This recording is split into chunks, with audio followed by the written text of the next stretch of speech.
Yeah. You know, many of us are dreaming about the day when it will be normal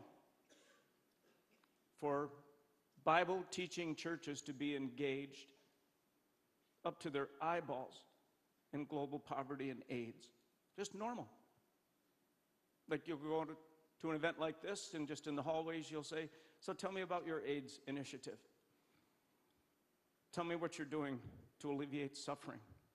And it would just be a very easy back and forth conversation, just like you'd be talking about your children's ministry. How's your children's ministry? How's your small groups ministry? We dream of the day when every pastor steps up and says, "I'm going to lead my church into this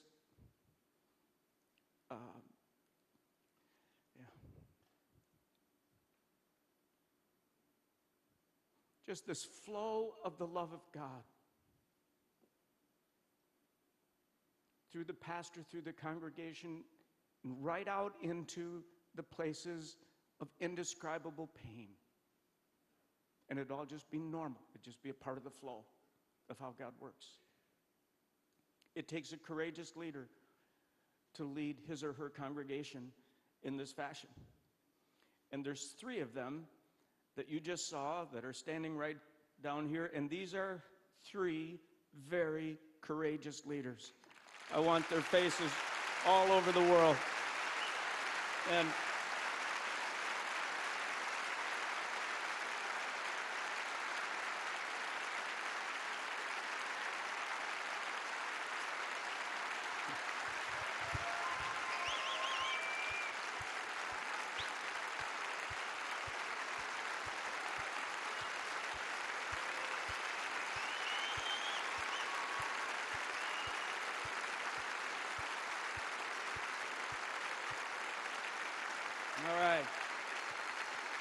All right, thanks. You can have a seat.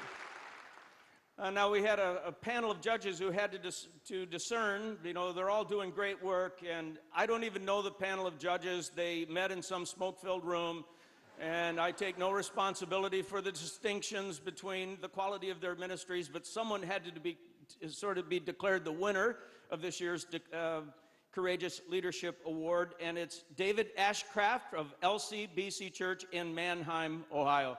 So David, great work, and we're proud of you. And right now, David's kind of playing hooky. His church is actually a site host of the summit in Ohio, and it's all going on without him, so he must be a super leader or the other kind that just walks away. And I know he's the former. So, and runners up, and again, these were just such great efforts, all 3 churches. Dean Curry from the Life Center Church in Tacoma, Washington. Dean, yeah, thank you. And Dean gave a talk last night that I wish I could have recorded. I wish you could all have heard it. It was the kind that just goes right like a knife into a pastor's heart, and it went into mine and challenged me to step up my leadership even more in this regard. And he's also a site host in his AWOL at his church in Tacoma. So anyway, and then sharing the runner-up is Arnau van Wyngaard from Swaziland. And he came the longest distance. So,